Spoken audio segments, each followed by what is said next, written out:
So the Zoom is admitting people right now. Still now, okay. Tell me. 30 seconds for Zoom to catch up. Great. Thank you.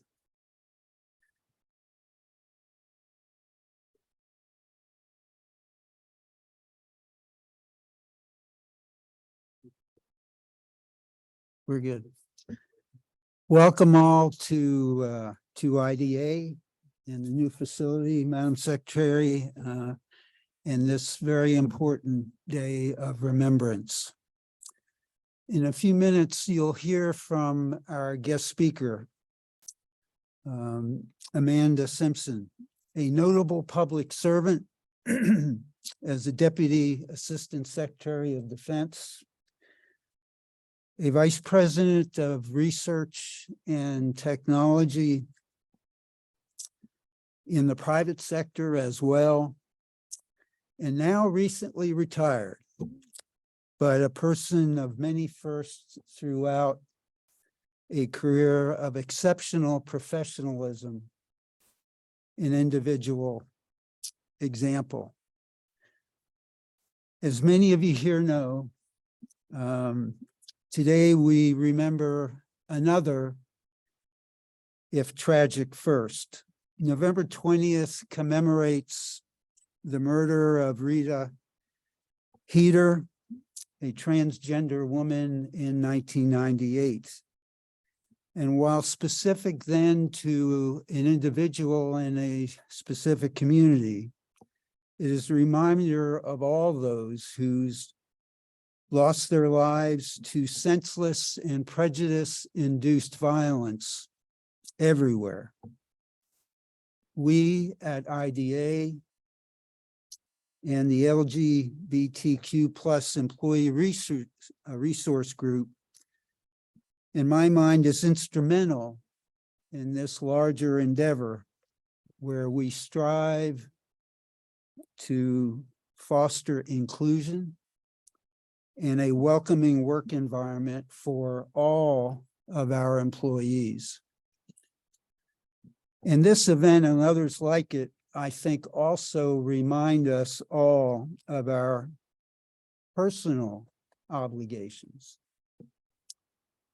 to recognize the worth,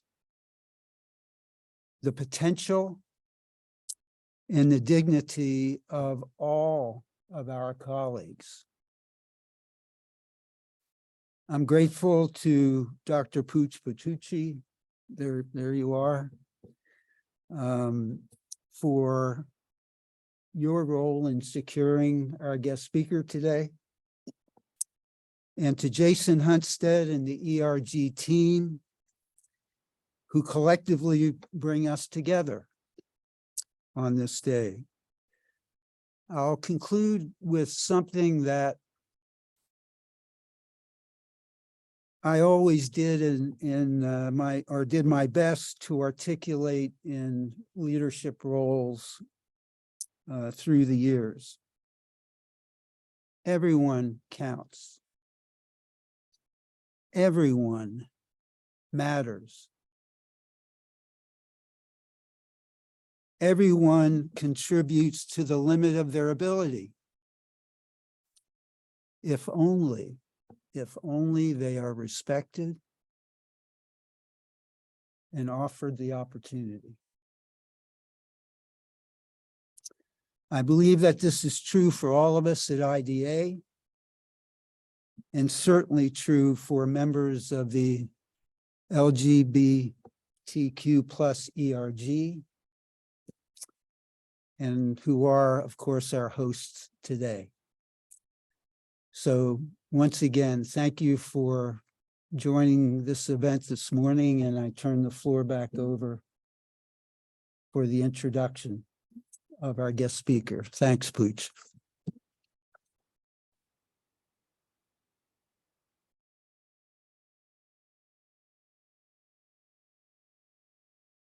I will make this quick so that we can get to Amanda. About a dozen years ago, a friend was visiting from Florida, and she mentioned that one of her friends, Amanda, had just moved to DC from Arizona, and she wanted to introduce us. I didn't realize at the time, but that person, the person she was introducing us to, was soon to be the first openly transgender political appointee of any presidential administration, as the senior technical advisor in the Bureau of Industry and Security. She'd go on to become the DASD for operational energy and served in several other posts for DoD. She's had a long and distinguished career in aviation. In fact, the sheer number of airframes she has flown is nothing short of astounding. I remember taking a tour of the Pentagon with her and passing a case of little airplane models, and she went, "Yeah, I've flown all of those." After serving in the government, like Norty said, she went on to become vice president for research and technology at Airbus Americas, a position she has, again, just recently retired from and seems to be very happy about it. I hardly recommend it. She has received accolades for both her public service and her service to the LGBTQ plus community, and her home regularly hosts some of the most influential individuals in that community. Today, she comes to us as part of IDA's recognition of the Transgender Day of Remembrance. And on this somber day, on this somber note, it does give me the utmost pleasure to introduce to you what I view as a treasure of the community, a committed public servant, and I'm happy to say, my friend, Amanda Simpson.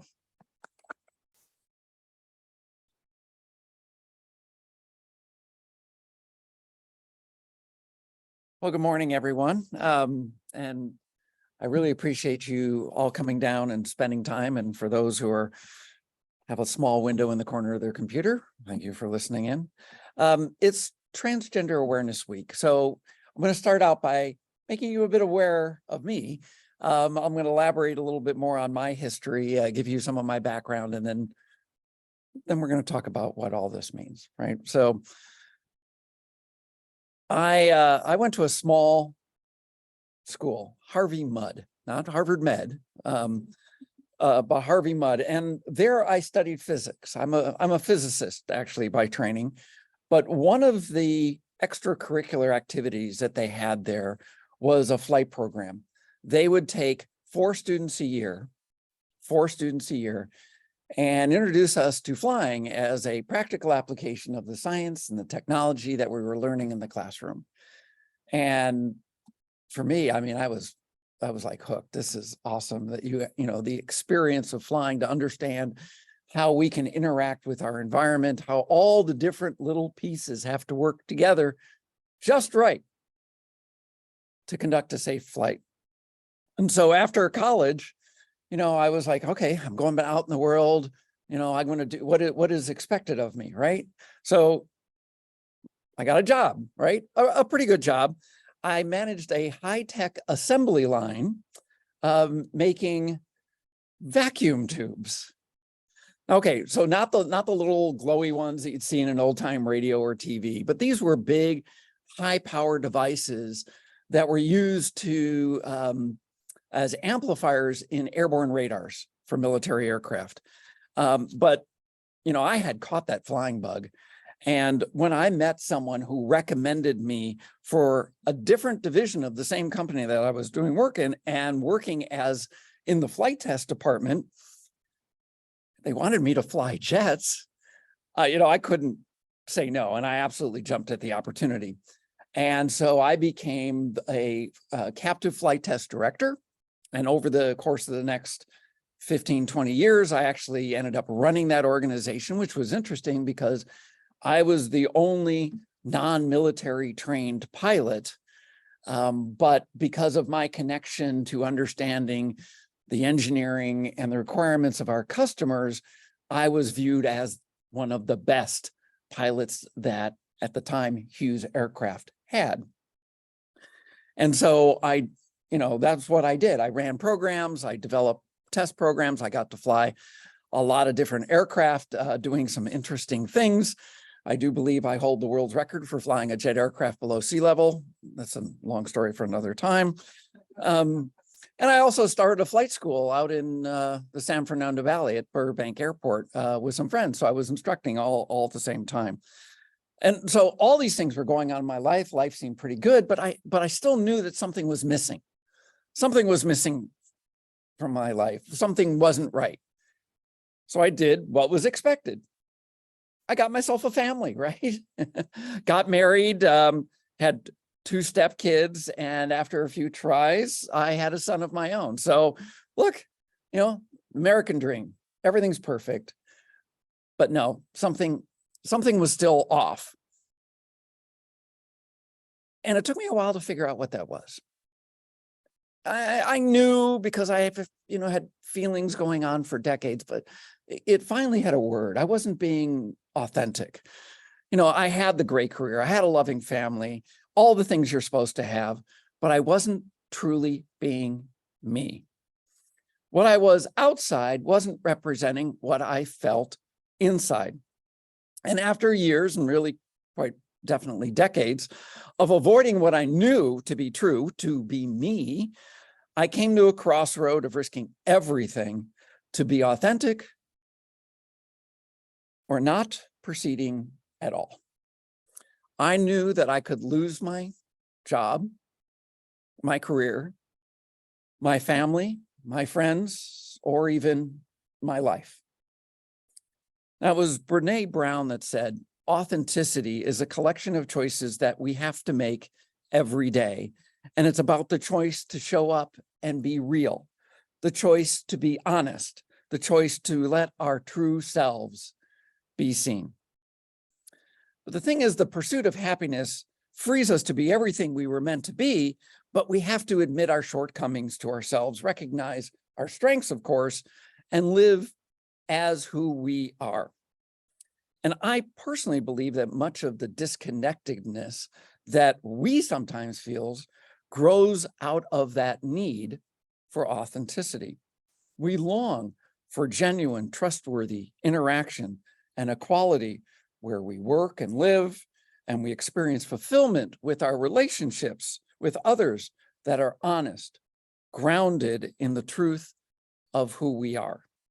And once I made that acceptance, the rest kind of just happened. The world opened up for me and I experienced life anew. Now, there were indeed plenty of challenges that I had to deal with. Discussions with my family were difficult, but nearly all have come along with me on my journey. It's certainly been more difficult for others. I lost a lot of people who I thought were my friends, but found more who would stand with me. Now, unfortunately, my marriage couldn't survive what I refer to as the log that broke the camel's back. But I knew I needed to be authentic to be who I am. And it was really scary.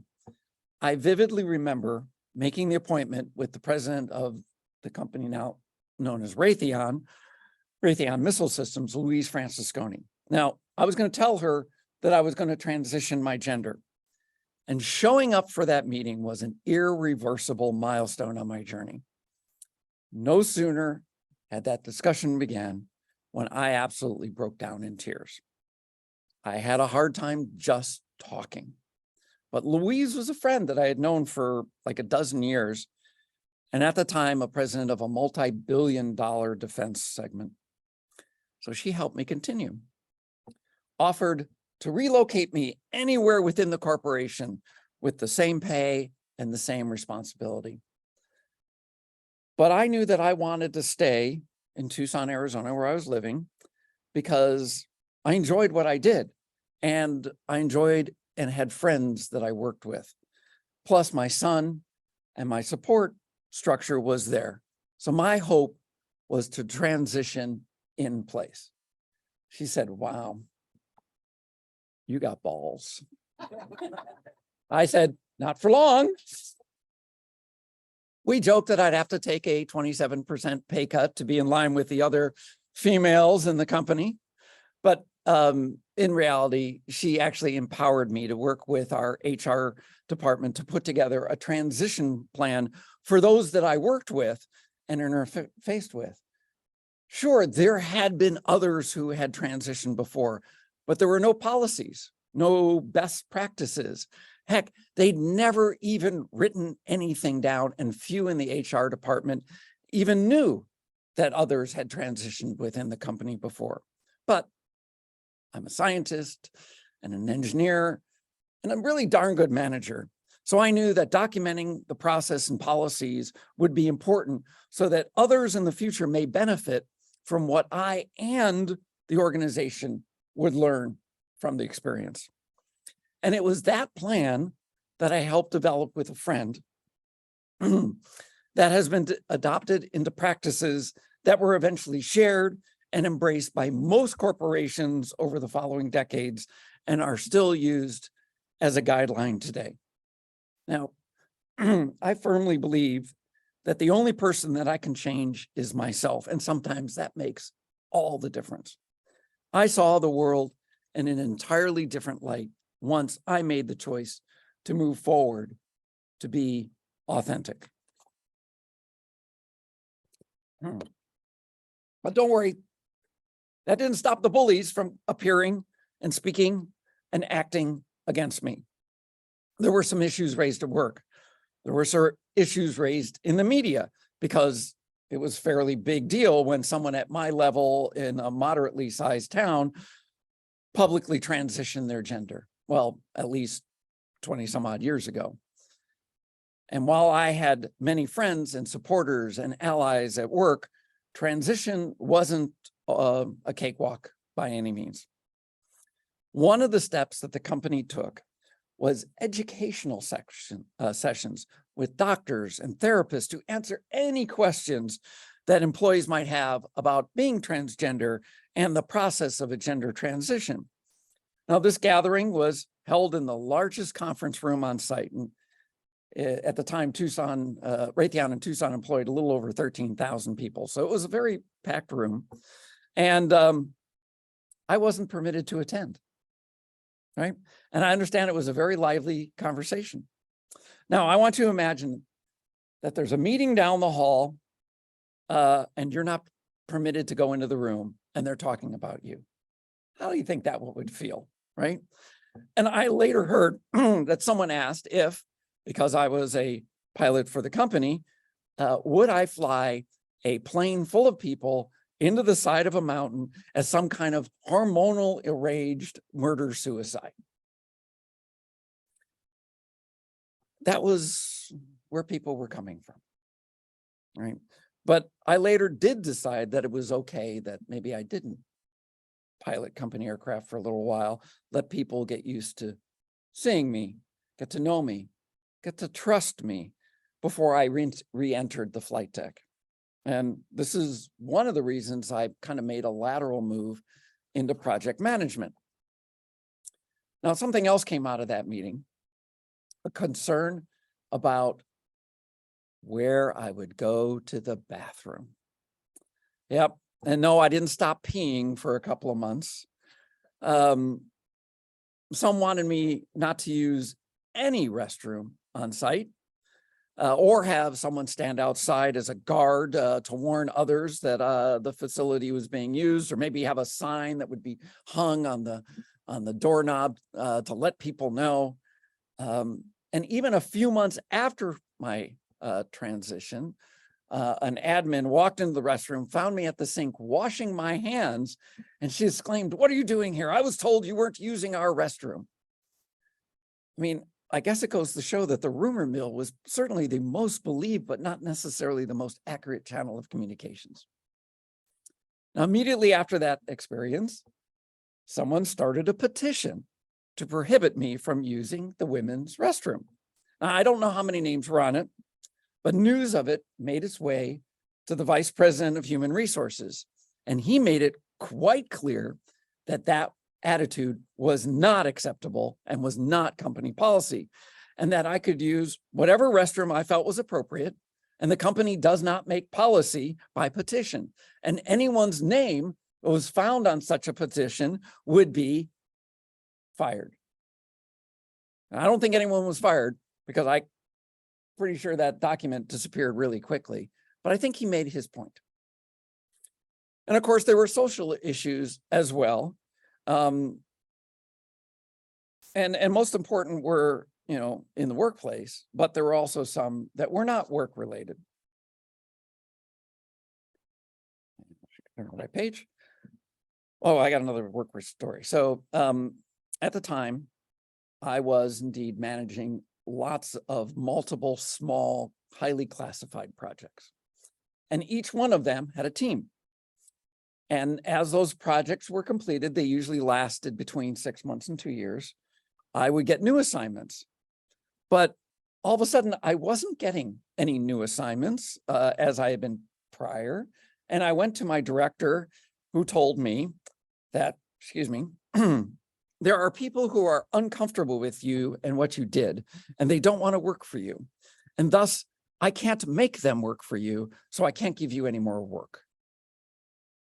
Thus, I found a new director to work for. And the issues went beyond the workplace. There were bullies at the schools that made it difficult for my then 4-year-old son. But I wasn't afraid anymore, and I didn't have to hide what I once thought was a dark and horrible secret, just because society had told me that. And I wanted my son to grow up knowing that I was strong and capable and not ashamed of who and what I am. I wanted him to be proud of me.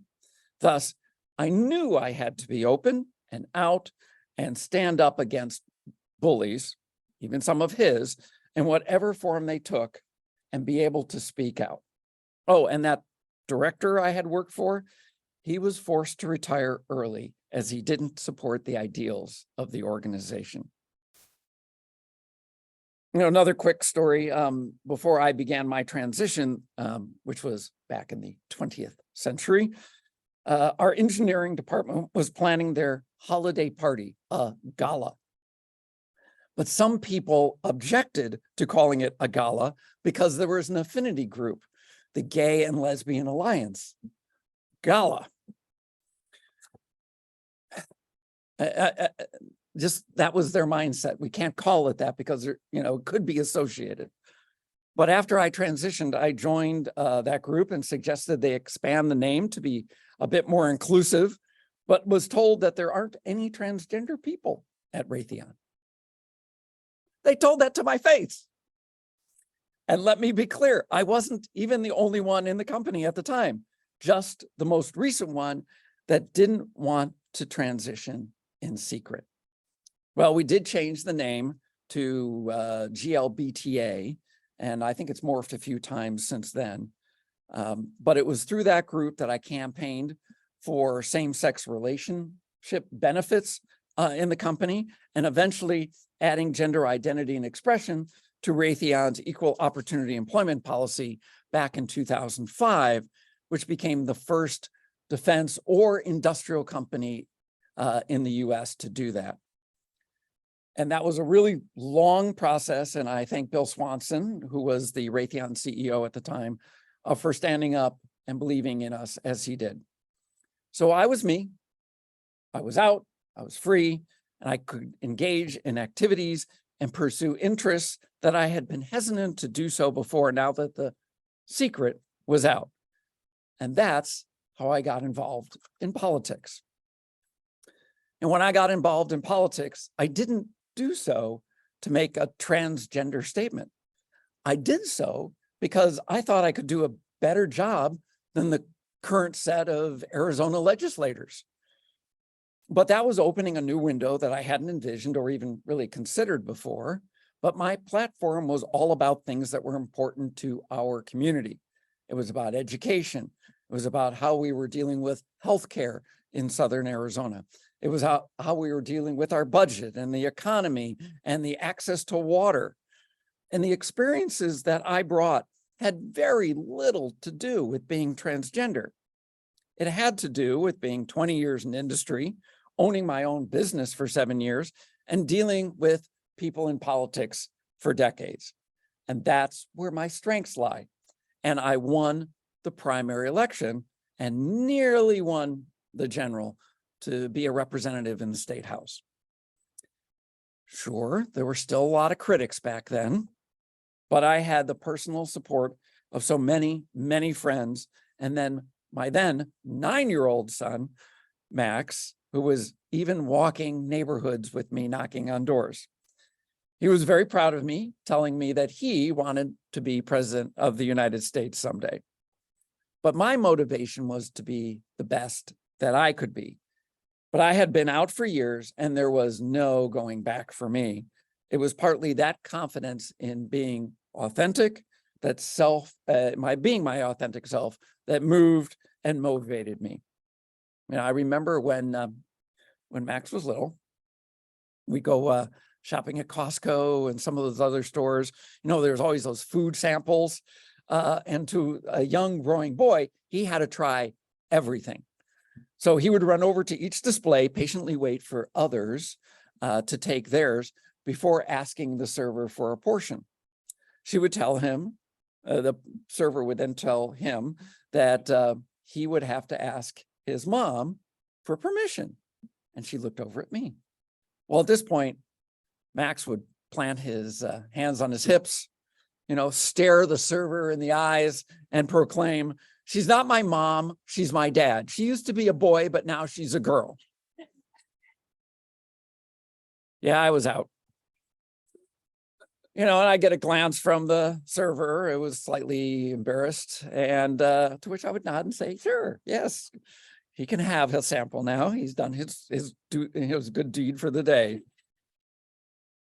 So, being authentic to who I am and pursuing interests and concerns that were important to me and to those in my community kept me involved in local and state politics, at least as an advisor and consultant.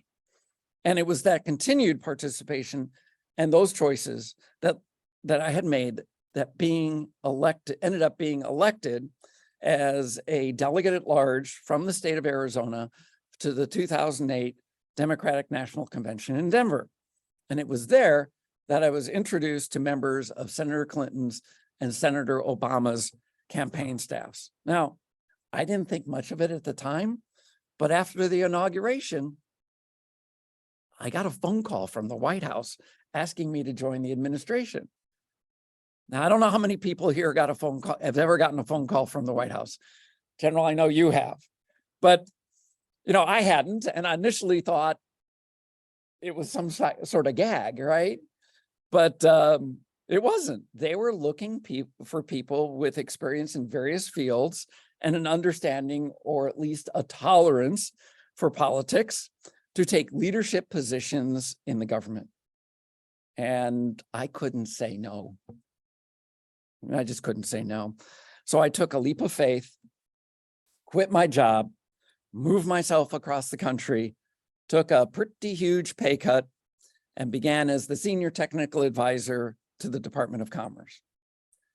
And there I advised on technology and how it could be regulated, or in my case, I was working to deregulate with respect to export controls. As you might imagine, this was kind of far from my field of expertise, but I adapted quickly, studied, learned from experts, and began to be quite good at the job. Every week, I submitted my reports to the secretary and to the White House on what was done and what should be done regarding the export control process, licensing, and that dirty four-letter word, ITAR.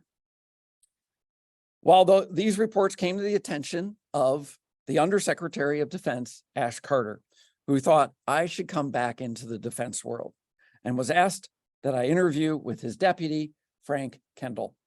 I mention these names because there might be some of those who are recognized by people here in the room.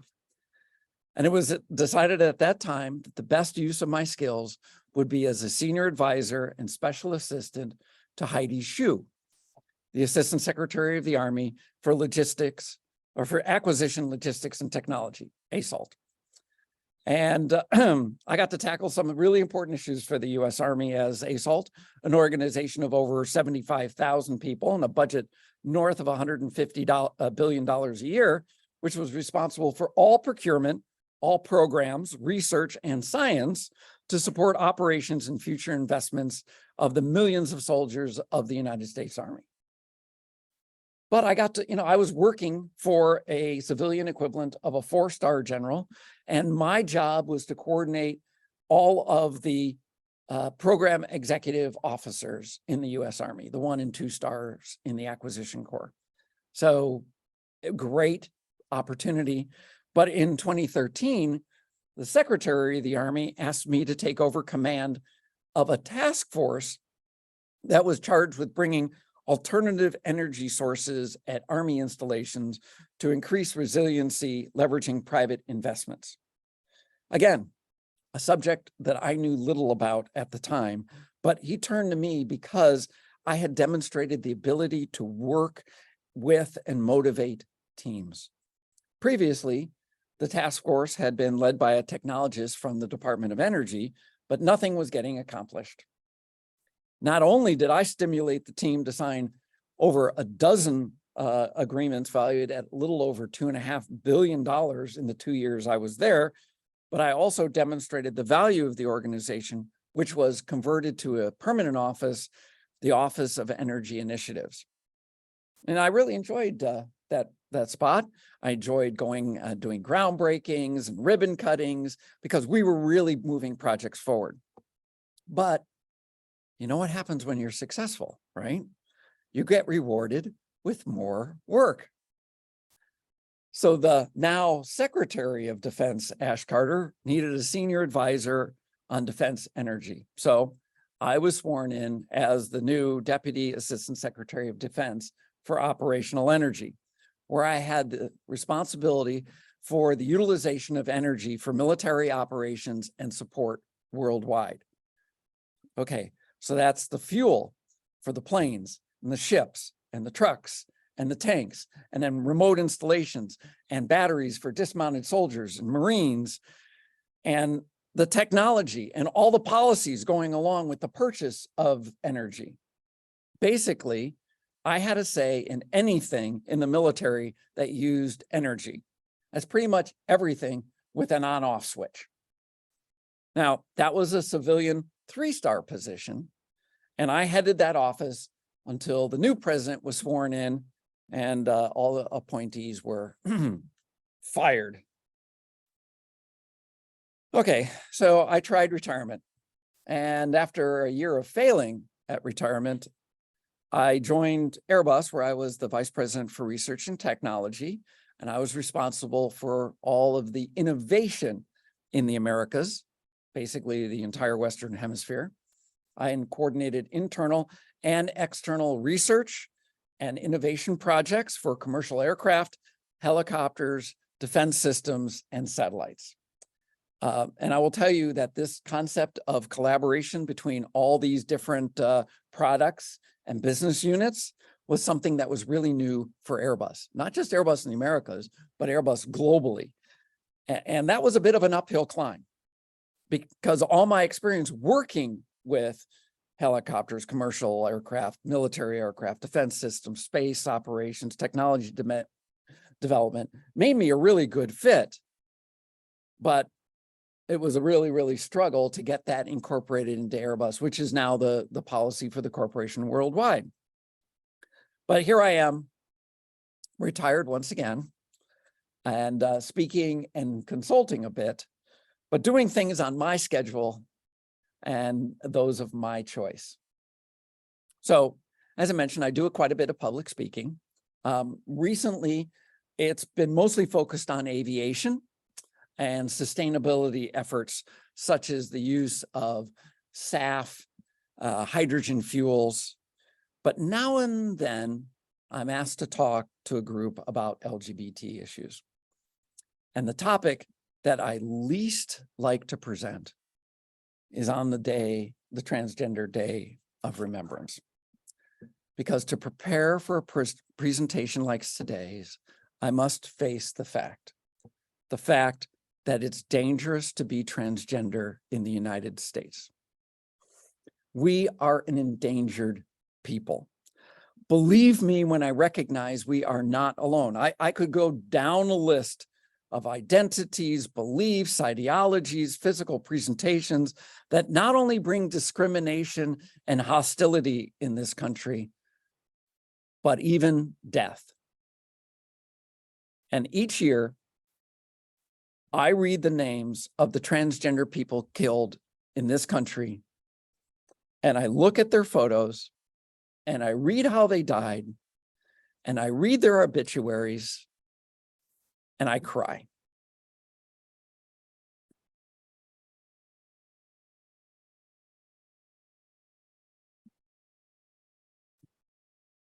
So, according to the Remembering Our Dead website, in the 12 months between October 22 and September 23, at least 85 persons were reported dead because others were taking exception to them being transgender or gender variant. That is the United States. We've moved up the list on the global list to second place this year, only behind Brazil in reported transgender wrongful deaths. 85 persons, people who could contribute. 85. And not everyone on that list is even transgender. Each year, there seems to be at least one cisgendered person, someone who presents their gender congruent with their birth sex, who was killed because someone thought they were transgender. And this year it was a woman in Indiana who had her throat slit by a neighbor who suspected she was transgender. And he couldn't deal with that. She wasn't, but she was among the 53 persons in the US who died violently. Shot, stabbed, beaten, run over, because someone else was uncomfortable with them. Another 32 died at their own hands. And those are mainly the youth, because a close friend or family member or even society wouldn't accept them. Transgender youth have an astonishingly high attempted suicide rate. In a recent survey, 41% of those who responded had attempted suicide at some point in their lives. And those were the ones where the attempt was unsuccessful. That's a rate 25 times the rest of the United States. 85 people's lives were taken from us this last year. 85 souls aged 14 to 59, all across this country. And last month in Washington, D.C., right here in our nation's capital, a transgender woman was harassed, attacked, and killed on U Street Northwest. But don't worry, she's next year's statistic. I mean, it should be an outrage covered by every news outlet, demanding action from our leaders. But this isn't, and they aren't. We have just the opposite. The National Center for Transgender Equality tracks legislation impacting the community. In 2021, we saw over 120 proposed bills targeting transgender people in state legislatures across the country. That's almost double what was seen in previous years. And in 22, we set another record with over 200 pieces of anti-transgender legislation introduced. And now, in 2023, we're fighting over 550 proposed anti-LGBT bills. Again, that's over 500 pieces of legislation, and over 450 of those squarely target transgender people in particular. For the last 4 years, we have set record after record on the sheer volume of anti-trans bills proposed in state legislatures all across the country. And much like the legislative attacks on transgender people, we've experienced record levels of violence against transgender people, particularly transgender women of color. Maybe there's a correlation there. I'm not going to say, but we are indeed facing threats to the right to live as our authentic self. We're facing threats to access life-saving medical care. We're facing threats on the very right to freely and safely participate in everyday society. Now, the Heritage Foundation's 2025 mandate for leadership explicitly mentions eliminating transgender protections over a dozen times, gender confirming procedures another 24 times. And I lost count of how many times it discusses women's access to medical procedures. Candidate Trump's Agenda 47 would criminalize transgender people. They are trying to eradicate us. Now, perhaps this is being done because they feel that they are saving us, or perhaps it's for a political gain, but the result remains the same. Transgender people have been filling the role of scapegoat for decades and decades.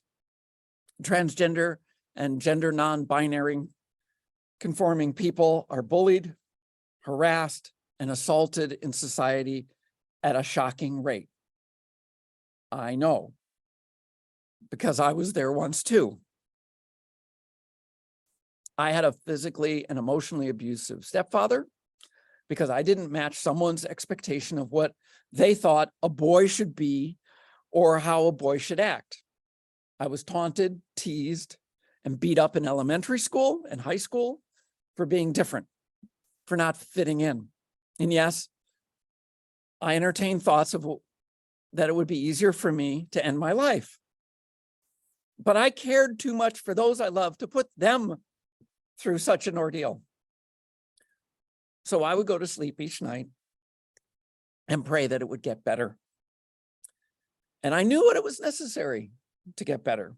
I would ask God to please let me wake up in the morning and be a girl, to be externally who I knew internally I was, to let others know and love the real me. But I would wake up the next morning and it didn't get better. And I would pray harder the next night and the following night. The loneliness and self-isolation in school didn't get better. In college, they called it hazing, but it sure felt the same. I was smart and fit and could run really fast, jump out of a second-story window, but that seemed to make it more of a challenge to the upperclassmen to catch me and stick my head in a toilet. But I stuck it out because I was promised a world beyond school where it would get better. You see, the name-calling and taunting seemed to easily become acceptable violence. You know, playground stuff. Well, this acceptable violence is just a very thin line from seriously injuring someone or worse. A thin line from a name appearing on a remembrance list. You know, my life took many interesting turns and twists and a path that, you know, before one morning when I did wake up and my prayers had finally been answered. You know, we could have a theological debate on whether this was due to the divine guidance or the result of me creating my own reality that led to that morning, but it did get better. To get to where I am today, I survived. Fortunately, and even though there were issues and assaults and other things in the subsequent years, my name did not end up on a list. I survived the dark thoughts. I survived the threats and actual physical harm. I survived the loss of friendship, and it got better. But after everything I had to endure to get here, I knew that things had to change. I had watched others before me surrender, take their lives because they thought society would never accept them. And I did fear for my own safety. And I was determined not to let that happen anymore. So I set out with a modest goal. I wanted to change society. Okay, it wasn't anything bigger at first. You know, started with my family and close friends. Some emotional and educational discussions, you can be sure. And then I moved on to coworkers and acquaintances. More difficult, probably a lower success rate, but I was indeed changing the hearts and minds in my little corner of the world.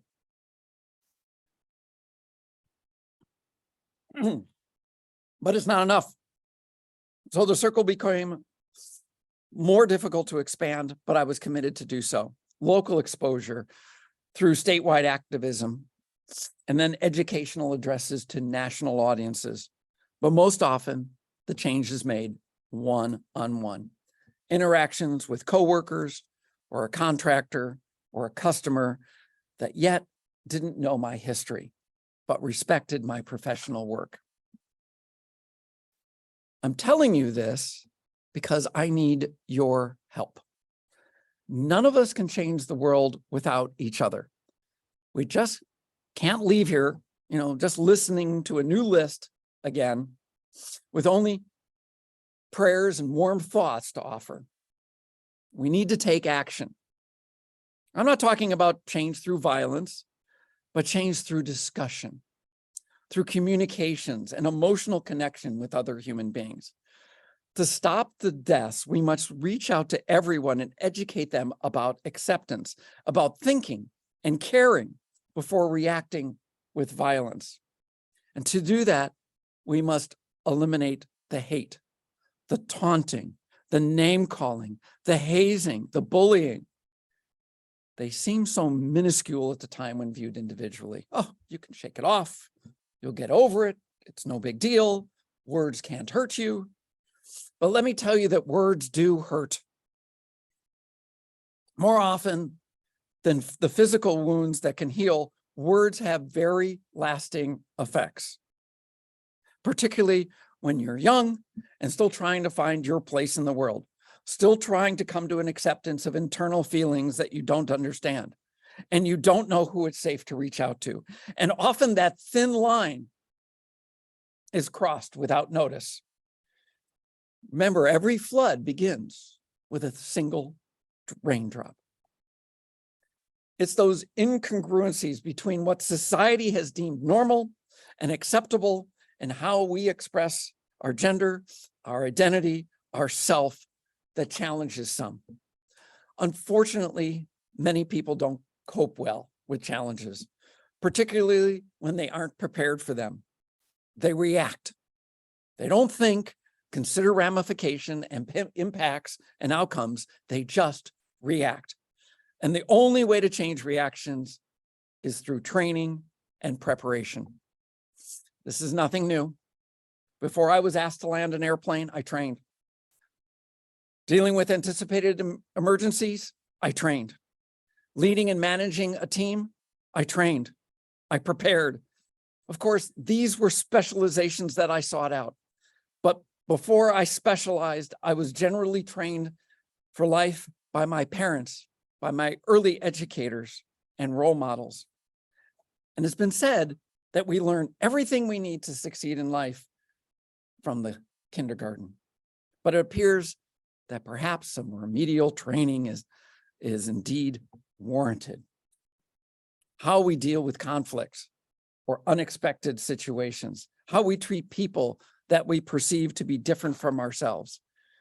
And it's about treatment of people looking or behaving differently, then it's not really such a unique issue. We have many potential allies. There are many other groups that we can reach out to on this basic issue. Ethnic groups, religious groups, parents, teachers, organizations, disability groups. We all want the same thing: the right to exist, a chance to succeed, the opportunities afforded by education, access to employment, a place to live without prejudice, the glory to fall in love with whom we choose, keeping our names off a remembrance list. The basics: life, liberty, the pursuit of happiness. It's been quite a journey for me so far, and it's gotten much better along the way. I personally have been extremely fortunate, and society is changing.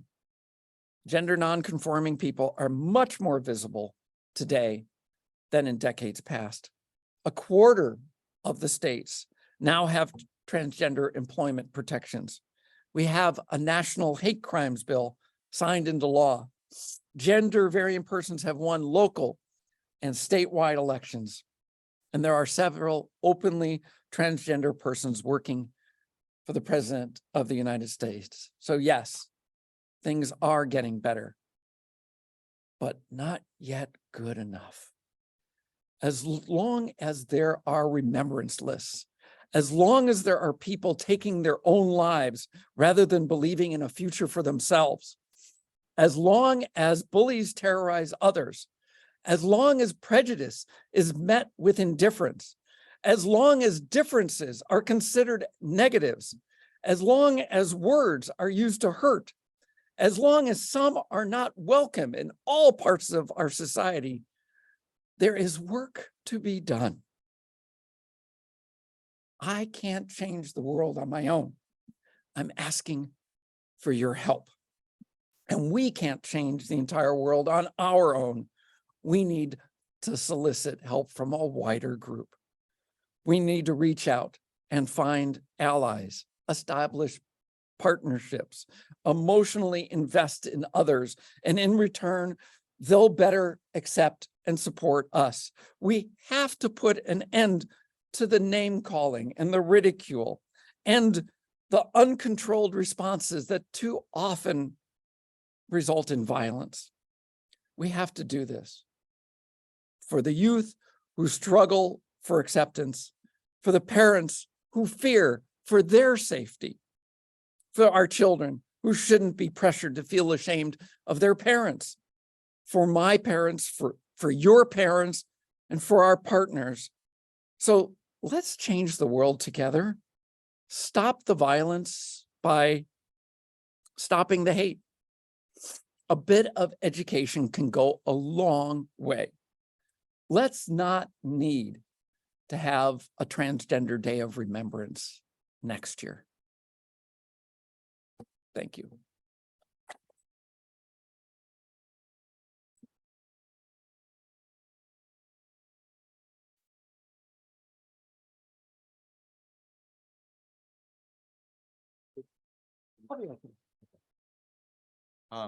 So thank you to Amanda. Also, just to PJ, are there any tissues in the back room? Thank you. So we have some time for questions if anyone has them. And also I know that we are on Zoom and have a lot of people there. So if you're on Zoom and you have any questions, if you can just message those to Courtney as the host of the meeting, we will ask those for you. And we also have a microphone in the back. So, or in the front. Don't be shy. Hey, Amanda, I really appreciate your talk. I wanted to ask you a question over here. Yeah. So you spoke a little bit about how during your time at Raytheon, you kind of established norms and guidelines for how transitions should take place in the company, and it's continued to this day. And I was just curious, like, what your thoughts were. Obviously, you spent some time in the Army and in OSD. Did you for how transgender folks serving in that capacity, do you see things that the Army and the OSD did well or did poorly that could be improved? Yeah, so thanks for the question. You know, I was there when, actually I was in the back of the room when the Secretary of Defense and the Chairman of the Joint Chiefs certified the end of Don't Ask, Don't Tell. And right after that meeting, there were about a dozen of us that then walked across the hall and said, great, what's next, as we're drinking, you know, champagne and celebrating. And I said, so now we need to figure out how to have open transgender service. And that took another 5 years. And I was sitting next to Secretary Carter when he made the announcement for the removal of that prohibition. But the issue there was this was an internal policy of the Defense Department. And so there were many obstacles that had to be removed and still have to be removed. And it didn't help that about a year later, the new president makes a tweet And I was actually on a State Department visit in Kazakhstan when I got the news and ended up staying up all night doing pressers from my hotel in Almaty on what that meant. Because by this time, there were now many, many out transgender service members. And all of a sudden, the president says, we can't have any and they need to be drummed out of the service. And, I reached out to my contacts in the Pentagon and said, how do we slow roll this? Give time for a change, for a recognition. And certainly on day one of the Biden administration, he reversed that policy. But that being said, there's nothing that stops the next president, and heaven forbid if it's the past president, for reinstating that. It's not in law. There are no protections on a national level for service members or for the general public. Several states do, like I said, about a quarter, 13, but nothing on a national level. And for decades, we talked about ENDA, the Employment Non-Discrimination Act, which I never thought went far enough. And at one point, they pulled out transgender people so that it would pass the House, but it wouldn't pass the Senate or get signed by President Bush at the time. So I was like, why did we even bother? Today it's called, it's a legislation called, but it's a much more inclusive, and it won't come up it passed in the House several years ago, but it didn't pass the Senate and never got to President Trump. And now you have a House that won't vote for it. It's passed the Senate every year, but that's never going to happen. So we need to get all three in line to get those protections put in place. And they tried to put it as a rider to the defense authorization, but it got shot down again the last 2 years. I will tell you that particularly the Army was really, really good on how to educate their leadership and flow it down very quickly through the ranks. The Air Force has been exceptional. Space Force, very good. Interestingly enough, the Marines, which were the least accepting of the concept at first, were the fastest to fall in line. Marines are really good at falling in line. The Navy, on the other hand, has been one of the more difficult ones. They have not done a really good job of flowing things down. So there's a lot of potential work to be done. And then we think about the millions of service members, but then think about the 6 million dependents that are part of our Defense Department, the families and the spouses, and making sure that access is open for them to, whether it's guidance, whether it's access to healthcare, which now is illegal in some states. So how do you make sure that the family has access to their to healthcare for their children, let alone to any service members? So there's a lot of issues that still have to be resolved. And I know that there are people working it. Some of them are being very public about it. Some of them are just saying we're changing policy, let's not make waves. But there's still a lot publicly that needs to get done. And I don't see it happening in the next 2 years, but we'll make progress. Thank you so much. It was great to hear about your story. So part of this day, revolves around the idea of being able to collect data on transgender populations. And I know there's been, lots of different discussions at many different places, including actually, here we've talked about this before, about collecting data on, LGBTQ populations and the pros and cons of that. You have to balance privacy versus the visibility that data brings. I'm just curious if you have thoughts on this from, your work or your activism. Thanks. Yeah, no, so in 2017, the National Center for Transgender Equality did the first ever survey and it was voluntary. And so they asked, and they had tens of thousands of responses. And that was pretty much the way data sat for a while. some of you may remember, for the 2020 census, a big debate on whether or not there would be a question about whether or not you were in a same-sex relationship. I forget how the Commerce Department ended up dealing with that. But there's about to be released an update to the 2017 transgender evaluation that NCTE did.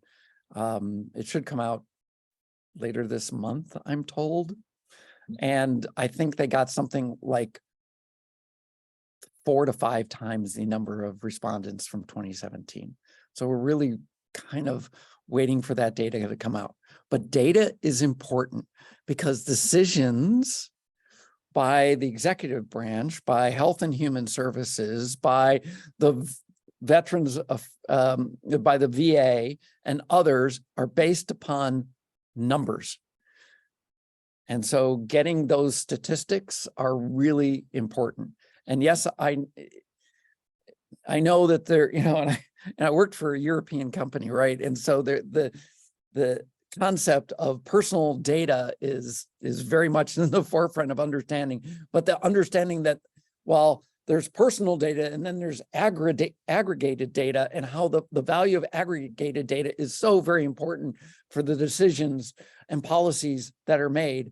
It is so important that people understand that they're not giving up personal information when it's going to be anonymous and aggregated into a large database, because that will indeed drive decisions. So I appreciate that question.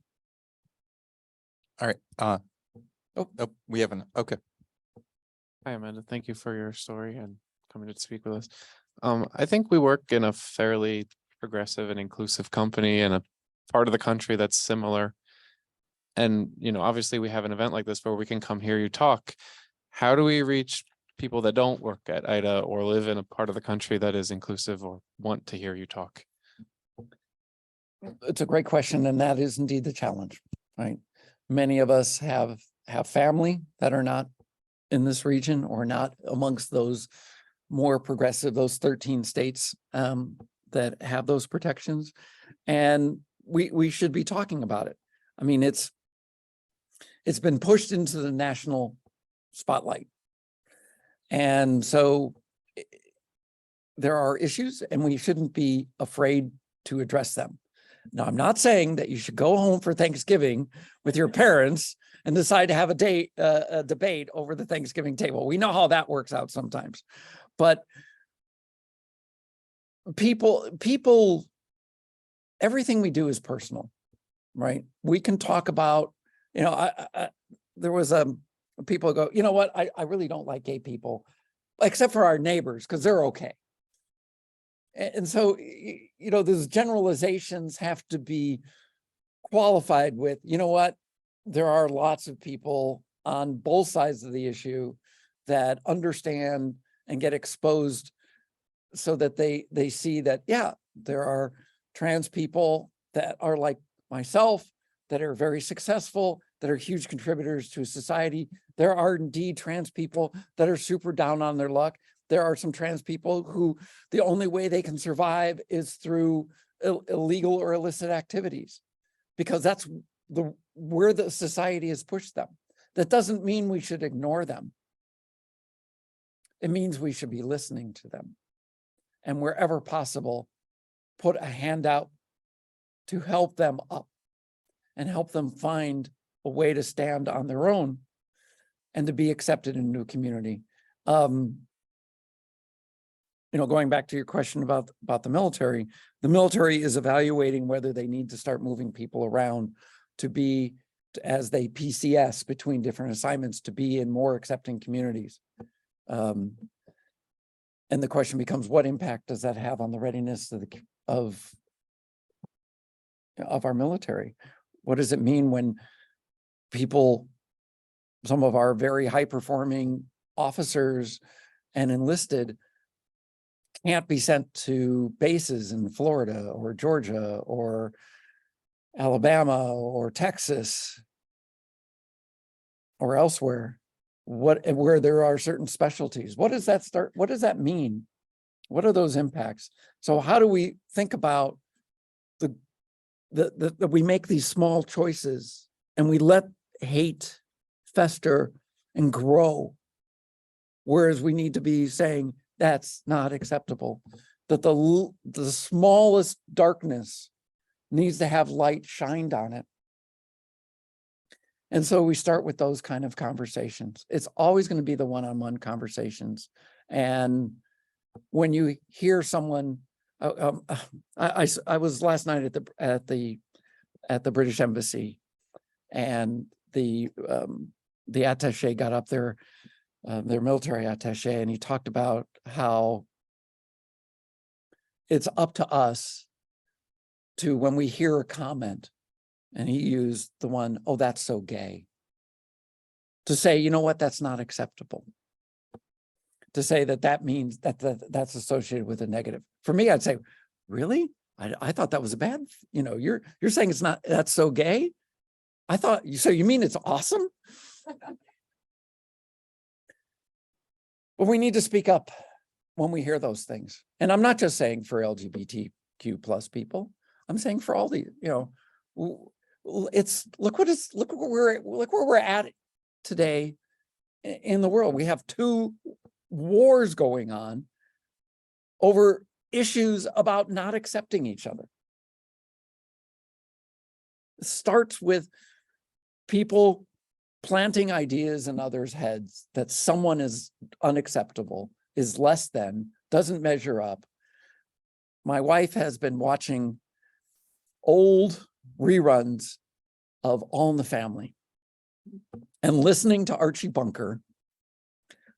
He made, I saw a clip the other day where he said, "Oh, it's not that I'm prejudiced. It's just that these people aren't equal to me." That's what people think. And until we make people realize that everyone is valued, everyone should have the same opportunities, everyone has the potential, if given those opportunities, maybe we wouldn't have some of the issues that we have today.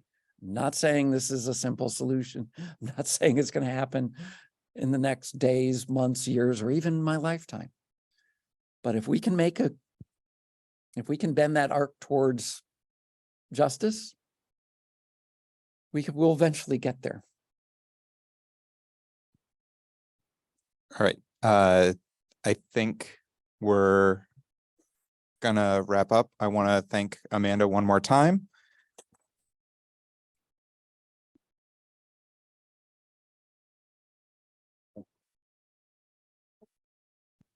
I also would like to thank PJ and all of the support staff for getting everything ready, and Courtney for running the Zoom. There are in the back, if you're interested in joining the ERG, there's information as well as flags, pronoun pins, and little IDA pride flag stickers. So yeah, thank you everyone for coming, and have a good rest of your day. Thank you.